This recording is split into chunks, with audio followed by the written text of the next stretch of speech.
Hey there, and welcome back to the Deep Dive. Great to be here. Today, we're embarking on well, a truly unique journey. Mm, Imagine, if you will, the rugged northern coast of Scotland.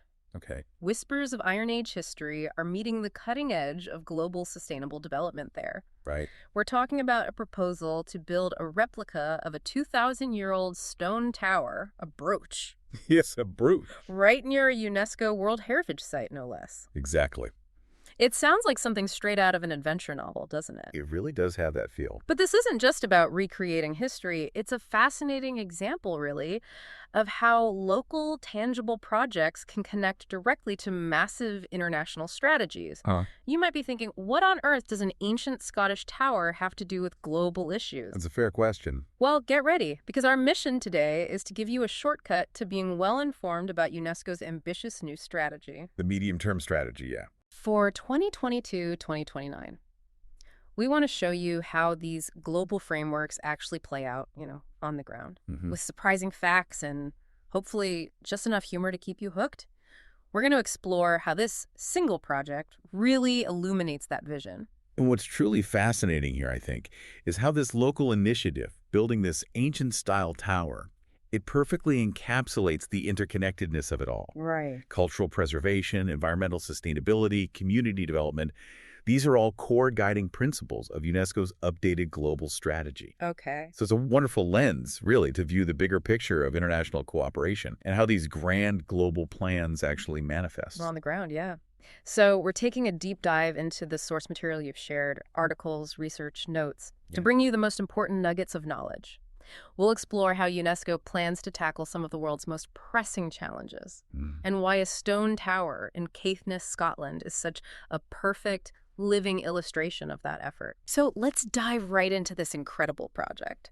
In Caithness, Scotland, this proposed plan to build a replica Iron Age broch near Latherin. Yes. Now, for those of us who aren't ancient history buffs, and I'll admit that included me until recently, what exactly is a broch? Okay. And why is this particular project stirring up so much excitement?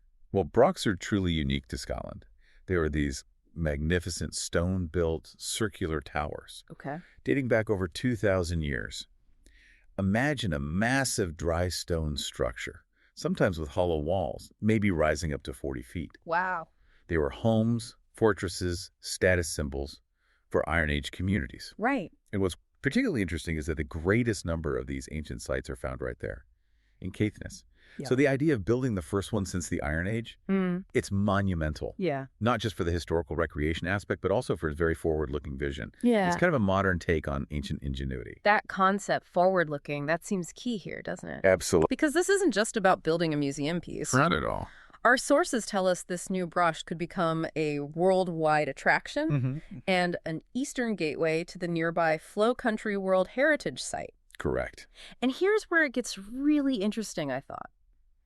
The Flow Country itself was only inscribed onto the UNESCO list last year. Just last year, yes. Why? Why was it considered so significant? It's because of its globally significant blanket bog. Now, for those picturing, the typical marsh, Yeah. a blanket bog is far more unique, Yeah. more dramatic even. It's a type of peatland that literally forms a vast continuous blanket over the landscape, Even on hills. even on hillsides, which makes them incredibly rare. And these aren't just, pretty landscapes. Right. They're vital ecosystems, critical carbon sinks that lock away massive amounts of carbon. Wow. Okay. So what you have here is this powerful combination, human history, right next to a natural wonder that's essential for our planet's health. So the broch connects people to this really unique natural environment. Precisely. When we connect this local initiative to UNESCO's broader strategy, which global objectives does this project speak to most directly? Well, this is a prime example of what UNESCO calls its third strategic objective, SO3. Okay, SO3. And this objective is all about building inclusive, just, and peaceful societies How?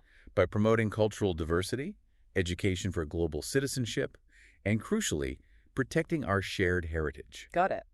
More specifically, the broch project directly contributes to an important outcome under this objective. Outcome 5. Which is? Enhancing the protection and promotion of diverse cultural expressions, It celebrates a unique part of Scotland's archaeological heritage, Right, the brooch itself. while also linking it to a site of global natural importance, the Flow Country. Ah. It beautifully shows that culture and nature aren't separate in UNESCO's vision. They're deeply intertwined. I can see that synergy. And it's not just about the sites themselves, is it? No. Our articles highlight a formal collaboration, 3 key organizations. The Flow Country Partnership, the University of the Highlands and Islands, UHI, Yes. and the Caithness Brock Project, which is, interestingly, a volunteer-led charity. That's right. Bringing diverse groups together like this seems to be a central theme for UNESCO. How does UNESCO actually foster these kinds of partnerships to make them work effectively on the ground? That's a really critical question for how UNESCO operates in practice. Yeah. The new strategy, the one for 2022-2029, it strongly emphasizes expanding and diversifying partnerships, Okay. drawing on the unique strengths of various actors. It's not just about, signing agreements. Right. It's about leveraging these unique networks. So you have academic institutions like UHI's Environmental Research Institute, the ERI. Focusing on environmental issues. Exactly, cutting-edge research. Mhm. And then you have passionate local volunteer groups providing that grassroots engagement and historical expertise. That local knowledge. Absolutely. And Graham Neville, the Flow Country Partnership Chairman, he specifically called this an excellent opportunity To do what? to interpret globally important blanket bog alongside incredible cultural heritage, traditions, and history. So bring it all together. Exactly. This kind of robust, multi-stakeholder collaboration aligns perfectly with SDG 17. Sustainable Development Goal 17. Yes, on partnerships for the goals. UNESCO explicitly aims to strengthen this because, well, it's critical for making progress on all the other SDGs. Okay, so what does this all mean when we zoom out to UNESCO's global efforts? The single replica tower, this bog, suddenly they're connected to a much larger vision. They really are. Let's unpack this a bit. UNESCO's new medium-term strategy for 2022-2029. Its core blueprint. It has some really important shifts, right? Including an updated mission statement. Yes. What's new there and why does it matter? Indeed. Well, one of the most crucial additions, I think, is that UNESCO's mission statement now explicitly includes the reduction of inequalities. Ah, okay. That feels significant. It marks a critical evolution. It's a recognition that simply, advancing knowledge or providing universal access, it isn't enough. Right. UNESCO is now actively targeting the systemic barriers that prevent equal participation and benefit. I see. It reflects this understanding that global challenges, poverty, climate action, social injustice, they're deeply intertwined with disparities within and between countries. Makes sense. So the strategy aims to leverage everything UNESCO does: education, sciences, culture, communication, information. All its pillars. Exactly. To empower people, improve lives, and build societies that are learning, sustainable, just, and peaceful. For everyone. That sounds like a huge undertaking. It is. The sources detail 4 overarching strategic objectives, SOs, and an enabling objective for this strategy. Correct. How does our Caithness example fit into these broader global categories? Okay, well, the Flow Country's global environmental significance. That clearly aligns with what UNESCO calls its second strategic objective, SO2. SO2, which is about Working towards sustainable societies by preserving the environment through promoting science, technology, and natural heritage. Under this, a key outcome, Outcome 3, is about enhancing knowledge for climate action, respect for biodiversity, water and ocean management, and disaster risk reduction. Right. So the Brock Project, by not only highlighting but interpreting the blanket bog for visitors, it directly contributes to this. How so?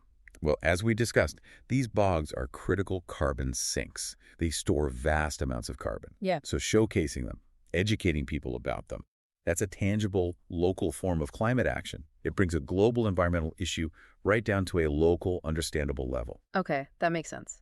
And the brooch itself, as a cultural heritage site. That falls squarely under our third strategic objective, SO3, as we talked about earlier. Promoting cultural diversity, protecting heritage. Exactly.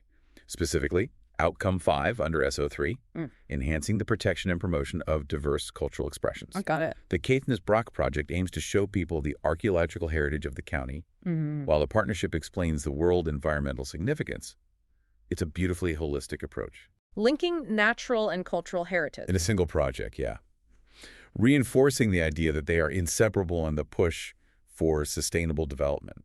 I also found it fascinating that UNESCO plays a specific role as a custodian agency for several SDGs. Yes, that's an important function. Does the flow countries designation fit into that? It absolutely does. When we say UNESCO is a custodian agency, it means they're the designated UN organization responsible for tracking progress on a specific SDG target. Okay. They collect data, offer expertise, help countries report on their achievements for that target. And which target applies here? Target 11.4 under SDG 11, that's the goal for sustainable cities and communities. Okay. Target 11.4 is specifically about protecting and safeguarding the world's cultural and natural heritage. This is a prime area where UNESCO has that strategic oversight role. So the flow countries inscription and the broche as its gateway. They directly contribute to achieving and monitoring that target. UNESCO's designated sites, World Heritage Sites, biosphere reserves, global geoparks, they aren't just places to be admired. No. They're specifically seen as laboratories for sustainable development, living classrooms, research hubs, Ah. platforms for research, awareness, knowledge dissemination, like the flow country and its bog. So it's not just about protecting, but also actively using these sites for learning and innovation. Exactly, learning from them. But how does UNESCO actually implement these huge strategies across so many different countries and regions? The document talks about decentralization. How does that work? Right, decentralization, that's a critical operational principle for UNESCO. It means it operates through a network of field offices. Around the world. Yes, cluster offices, regional offices, national offices. The idea is to tailor global programs to the specific needs and contexts of the member states. So it's not just top-down instructions. Definitely not. It's about being responsive and relevant on the ground. Yeah. Allowing for local ownership and adaptation. Right. Think of it this way. A global strategy about heritage protection needs to be implemented differently for, say, a coral reef in the Pacific versus an ancient city in the Middle East or a blanket bog in Scotland. Makes sense. So the Caithness project, with its local partnerships and community focus, is a perfect illustration of how this decentralized approach allows for impactful, locally driven initiatives that still feed into the broader global strategy. It's a mechanism for ensuring global priorities are met through contextually appropriate local solutions. This has been incredibly insightful, seeing how, a replica Iron Age tower in Scotland can be a living example of UNESCO's ambitious new strategy. It really brings it to life. But how do these specific details connect to some of UNESCO's other major priorities, even if they weren't directly mentioned in the Caithness story? I'm thinking about their global priorities, like Africa or gender equality. That's a great point. While the Caithness project is obviously localized, its methodology and its principles resonate globally. How so? Well, take UNESCO's global priorities of Africa and gender equality, or its priority groups like youth and small island developing states, SITs. They all benefit from similar strategic thinking. The Caithness project focuses on sustainable tourism, local capacity building. Those are directly applicable concepts. So you could apply the model elsewhere. Absolutely. Imagine a similar project in, say, a small island developing state, maybe preserving traditional boat-building techniques, Right. creating local employment through heritage tourism, linking it to the protection of a nearby marine ecosystem. I see. It's the same blueprint. Yeah. Community collaboration, education, integrating cultural and natural heritage to empower local populations, addressing local inequalities, just applied in a different context. The emphasis on education, particularly STEM and STEAM. Science, tech, engineering, arts, maths. Yes. Skill development for young people, addressing inequalities and access to knowledge. These are universal threads implicitly supported by projects like the Broche. So it's about building human and institutional capacities everywhere. Exactly. Making sure no one is left behind. Got it. The document also mentions UNESCO's Coalition for Nature and a People-Nature Pact. Those sound quite grand. They do sound grand, yes. How does something like that relate to something as specific as a local blanket bog in Scotland? Well, these grand initiatives are actually about consolidating that alliance between humankind, biodiversity, and nature. Okay. And often it happens through local action, exactly like the Caithness project. They foster awareness, scientific monitoring, the exchange of good practices. Right. So a project showcasing a blanket bog and its vital role as a carbon sink, that's a tangible part of this larger coalition for nature. It promotes an ethic of caring. Precisely. an ethic of caring for life, encouraging a profound rethinking of our relationship with the planet. And this isn't just theory. No. It's transmitted through both formal education and those informal learning spaces like at sites like the Flow Country. Empowering communities. And leveraging local and indigenous knowledge, which is another key part of the broader strategy. It's all about creating more resilient and sustainable societies. It truly highlights how every local effort, when it's aligned with a global vision like UNESCO's, contributes to something much larger. It's like a mosaic, isn't it? Where each unique piece creates the stunning whole picture. That's a perfect analogy. And that brings us, I think, to the end of another deep dive. Already? Wow. We started with this fascinating, almost fantastical idea, recreating an Iron Age Broch in modern-day Scotland. Yeah. And we finished by understanding how this local endeavor is a powerful living example of UNESCO's ambitious new medium-term strategy for 2022-2029, aiming to build a more sustainable, inclusive, and knowledgeable world by preserving both our natural and cultural heritage. The Caithness Broch Project.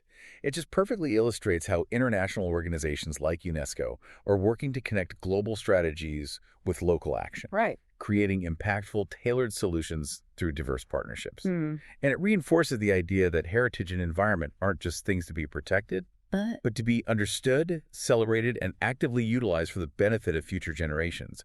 It's really a testament to the power of bringing together ancient wisdom and modern ambition. It really makes you think about the connections all around us, doesn't it? It does. So for you, our curious listener, here's maybe a final provocative thought. What historic sites or natural wonders in your own community might hold keys to global sustainable development? And how might you engage with them, maybe through this UNESCO lens, to create your own kind of ripple effect? That's a great question to ponder. Thank you for joining us on the Deep Dive. Thank you. We hope this exploration has given you a fresh perspective on how global strategies are shaping our world, one ancient stone or one blanket bog at a time. We'll catch you next time.